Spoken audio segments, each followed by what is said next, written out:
עכשיו אנחנו רוצים לדבר עם דוקטור איתי גור אריה, מנהל מערך לשיכוך כאב במרכז הרפואי שיבא תל השומר, ואנחנו רוצים לדבר איתך על כאבי מפרקים. בוקר טוב. והאם נעליים אולי הם הפתרון? בחלקם. נשאלת השאלה, למה בכלל כואבים לנו מפרקים? אז קודם יגידו, יש שחיקה של סחוס. השאלה נשאלת, אז למה יש לנו שחיקה של סחוס?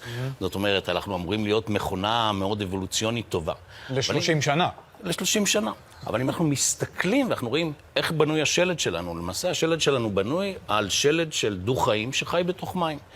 כאשר, אני לא יודע אם זה יופיע בגרפיקה, אבל אנחנו רואים שלד של דג, ואנחנו רואים שהדג הזה בנוי בדיוק כמונו. יש לו גולגולת, צוואר, בית חזה, גב תחתון, ידיים, רגליים, כל הדברים הם בדיוק אותו דבר. אבל בוא, עברנו דרך. בדיוק. למה לא התחזקנו עם עכשיו, מה שקרה, צריך לזכור שהשלד הזה פותח לבעל חיים שחי בתוך מים, שאין גרביטציה, אין משקל, אין שום דבר. מה אנחנו עשינו? באנו, הוצאנו אותו מהמים. נתנו לו ללכת על 4 למשך איזה כמה מאות מיליוני שנים, ואז אמרנו, לא, אנחנו נעשה את זה יותר מסובך. ניתן לו ללכת על 2.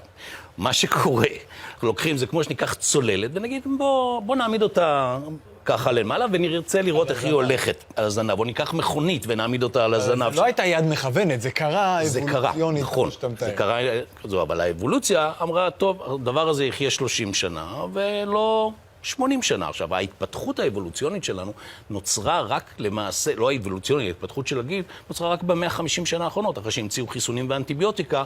היום אנחנו נמצאים בזה. עכשיו, הקפיצה הזאת, הגוף לא השלים איתה. כשאתה לוקח מכונית שאמורה לתפקד 15 שנה, ואתה מחזיק אותה 50 שנה, הפלסטיקים מתחילים להתפוצץ, והצינורות שמן לא ממש עובדים. זאת אומרת, יש לנו שחיקה של הגוף.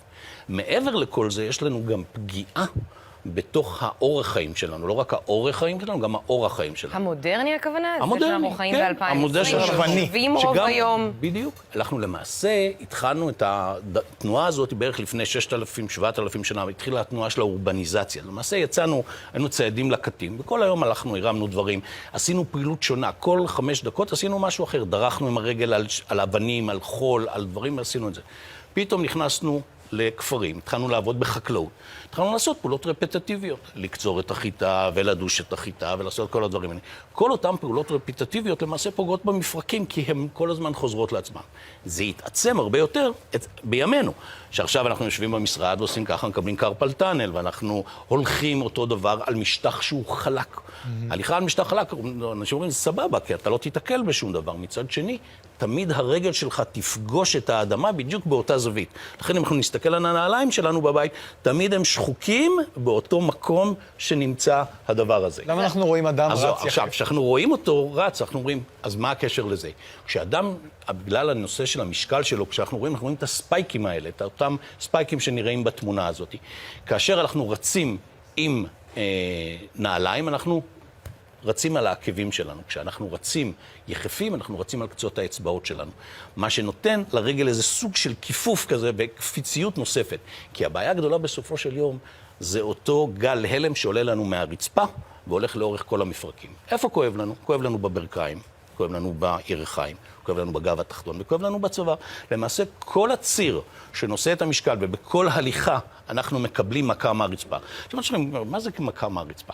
כל פעם שאתה עושה צעד על רגל אחת, המשקל על אותו רגל יכול לנוע בין 70 ל-150 קילו, רק מקפיצה קטנה. אז אנחנו שומעים כל הזמן על נעליים אורתופדיות, יפה. שאמורות למנוע את הדבר הזה, על רפידות מסוימות.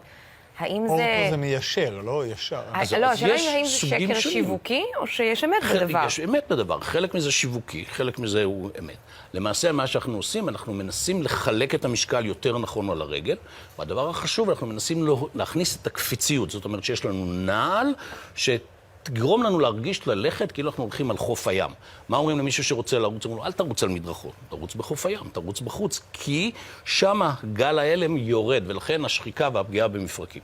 ויש חברות שמתמחות בלייצר את הנעליים הספציפיות האלה, שיש להם מדרס מאוד עבה שסופג את זה. מעבר לכך, הוא מכניס גם חוסר יציבות ברגל. עכשיו אומרים, חוסר יציבות זה לא דבר טוב, זה דבר מצוין. כי אם כל היום אנחנו הולכים אותו דבר, וזה מפרק הברך, אנחנו שוקקים אותו בדיוק באותה נקודה תמיד.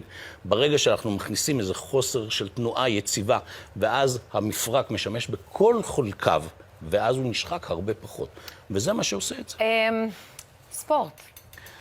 הרבה אנשים עושים ספורט, הרבה רצים, הרבה עושים... הרבה יותר רוצים לעשות. כן, אימוני בעיקר. כוח, וגם כאן יש שחיקה. מה אומר השחיקה. לכן אנחנו צריכים לחלק את השחיקה הזאת. אנחנו צריכים לחלק אותה. זאת אומרת, אנחנו לא לעשות פעולות רפטטיביות, חוזרות על עצמם כל הזמן. אם כל היום נשב ונרים משקולות בצורה כזאת, אנחנו נקבל יש שחיקה. שחיקה אבל מה שמפרק. עם האצנים? זה גם רפטטיבי. יפה, גם האצנים, רובם סובלים מבעיות של ברכיים, מבעיות של מפרקי ריחיים. בהתחלה זה כיף שאנחנו צעירים, ככל שאנחנו מתבגרים, נוצרת השחיקה. מה זה קריירה של שחקן כדורגל? גיל 33, 4, הוא כבר... הדבר הנכון, שהוא לא תחרותי, אבל הוא בהחלט עוזר, זה שוב פעם הנעליים מהסוג של קיבוט, נעליים שיש להם סוג מסוים של מדרס, שיאפשר לנו לספוג את אותה מכה, ועל ידי כך יוריד לנו את המאמס על הברכיים, יוריד לנו את המאמס על הירכיים, או כמו שאמרתי, לרוץ בחול הים, לרוץ על זהו. וזה נגיד מדרס שאני יכולה להכניס לנעל אחרת, או שזה לא, נעל? לא, זה נעל. זה נעל שיש בה בתוכה כבר את המדרס. זה לא מדרס, כי לכן הוא מתאים גם לכולם. כן. כי זה סוג של ספוג. זה כמו המזרון של המזרון שהיה לנו בהתאמנות שהיינו ילדים. אתה הולך על המזרון הזה, הוא כל הזמן יש איזה מין שקיעה כזאת. הוא למעשה מחזיר לך את הקפיציות, מונע ממך הליכה יציבה, ועל ידי כך מקטין כאבי המפרקים. דוקטור איתי גור אריה, תודה רבה שהתארחת. תודה לך.